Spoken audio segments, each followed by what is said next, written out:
Hi guys, how you doing? So today we're going to take a look at the O11 Dynamic from Lian Li. Now this is a case which I've seen for a little while, but it's not really one that's kind of like ticked all the boxes for me and kind of made me want to buy it. However, I saw the Mini and unfortunately I couldn't get hold of that one. So this one became available, so I thought, you know what, let's get it. I've also seen a video from Steve at Gamers Nexus and he kind of rated it quite highly, so it was like, yeah, it's no brainer really. So what we're going to do is we're going to look at my first impressions when I first got it, having a look around the case, then we've got the build video, and then we're going to come back once you're up to speed with that and we'll talk a little bit more. I'll see you in a bit.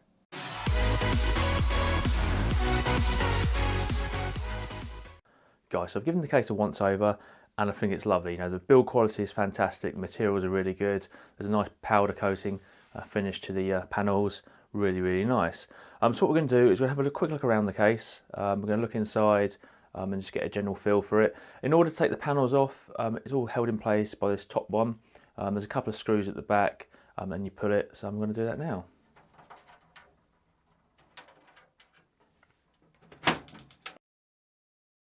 And there you go, there's the panel. Very nice. And then here with the glass, you just literally put your fingers under and then just lift. And then here you can see these are the little latches that hold everything into place, and we've got some foam padding along the top and the bottom of the glass. So now we're looking inside the case. It looks lovely, to be perfectly honest. You can get 360 radiators on the rear and the top. The bottom only supports 120 fans. You can get 3 of those in there. If you want 140 fans, you can put a couple in the top, but that's the only place you're going to get those. Motherboards support is up to E80X, which is pretty nice, and you know, it's standard really nowadays, especially for a case this size. Lots of grommets passing cables, which is good. Down the bottom here, we have 2 SSD trays installed. I'm going to be ripping those out and putting in fans.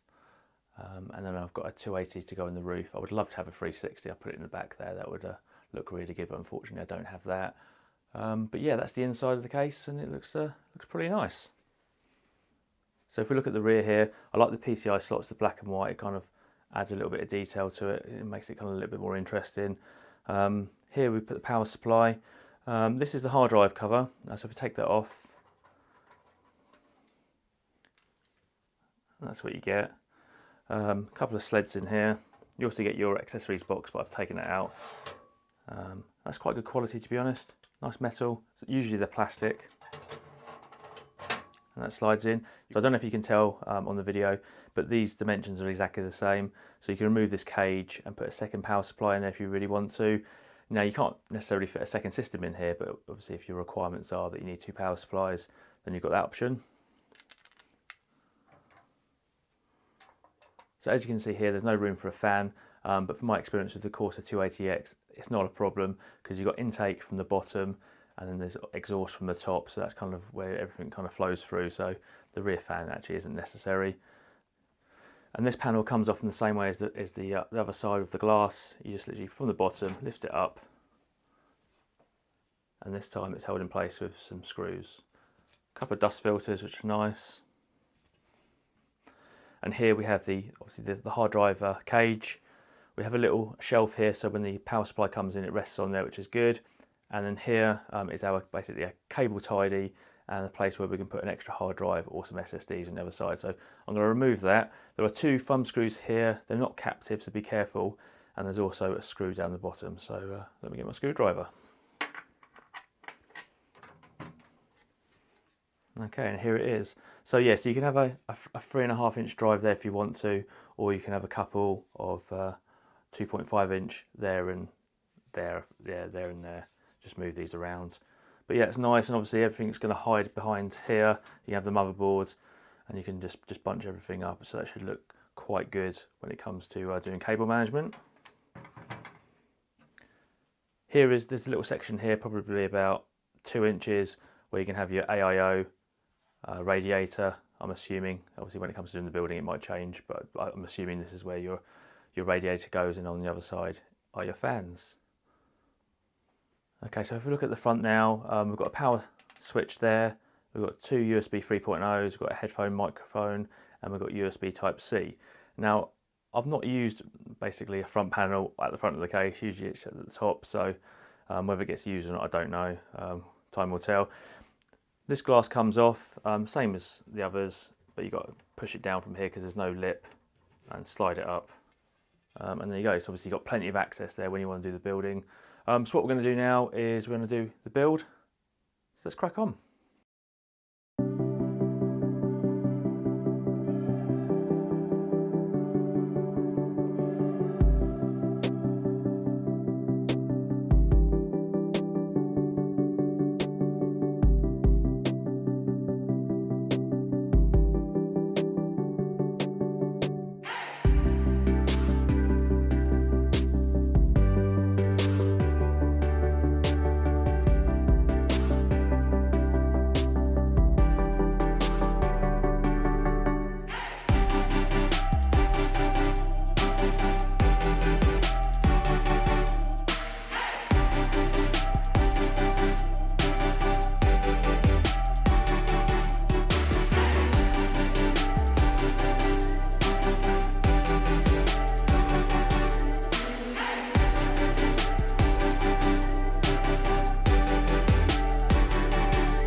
So when it came to the test system, what we had was the 10700K at stock, the RX 6800 also at stock.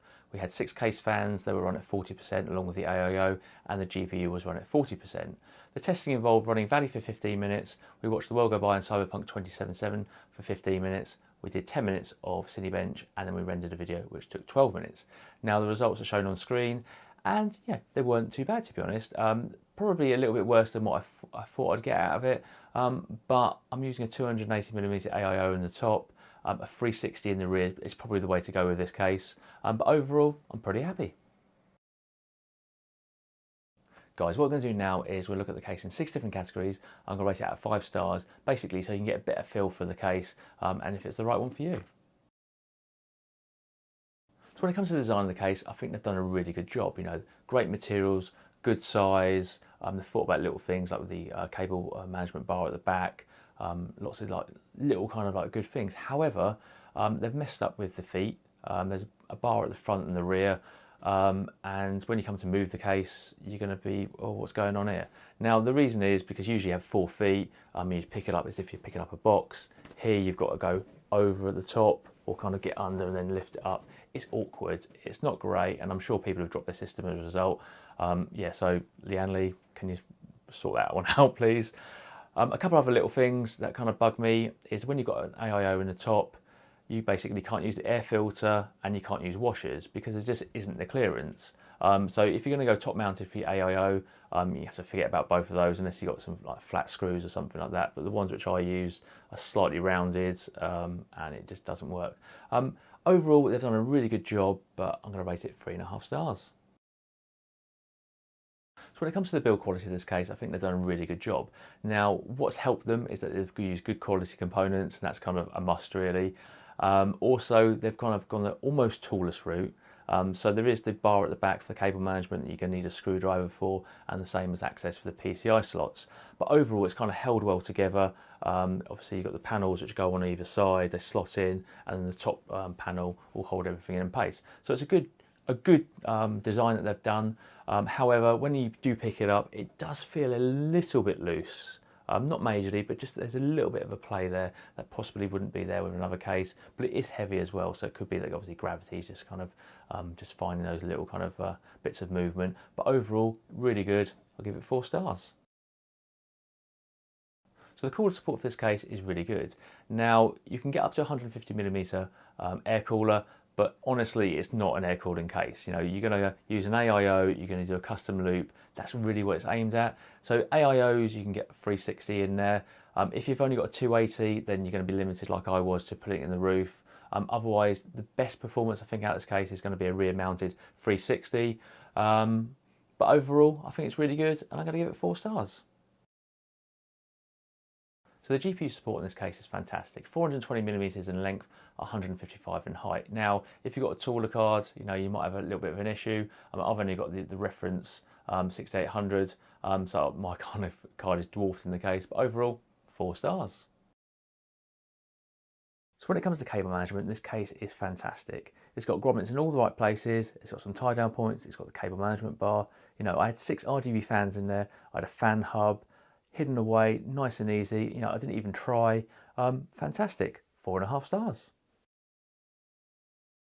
So the last category we're going to look at is value. Now, at face value, £135 for the case sounds really reasonable. You know, the build quality and the design, really good. However, you're going to need to buy fans. Now, it takes 9 fans. Are you going to utilise all those slots? Probably. You know, so if RGB as well, you know, you're going to be looking at probably another £135 on top of that. Also, when it comes to the AIOs, because it's not for air cooling, as I've already kind of said, if you've got a 360, fine, whack it in there, not a problem. But anything under that, it looks a bit weird, especially if you go the RGB route. It just sticks out like a sore thumb, really. So if you haven't got a 360, you might have to shell out for one, or just live with what you've already got. I don't really know. But for me, I think the value is 3.5 stars. Guys, we're almost at the end of the video now. I've really enjoyed building in it. You know, it's super easy, cable management's fantastic, the design, the look, the materials, it's all really good. It ticks a lot of boxes. However, I don't love it. You know, is that because of the system I've got in there? If I had a custom loop, would it be better? Probably, to be honest. But just for this system, it's not really my cup of tea. But I knew that coming into the video. If I had the mini version, would it be different? Maybe, maybe not. Time will tell when I do a video on that. I'll let you guys know. But overall, you know, it's a really good case. If you're interested in it, go for it. You've got nothing to lose. Just make sure you've got money for 9 fans and you've got a 360 AIO. You know, like I said, it's been really enjoyable to build in, but it's just not quite for me, you know. It's a blonde, you know, whereas I want a brunette, you know, whatever. Guys, if you enjoyed the video, like and subscribe, and I'll see you in the next one.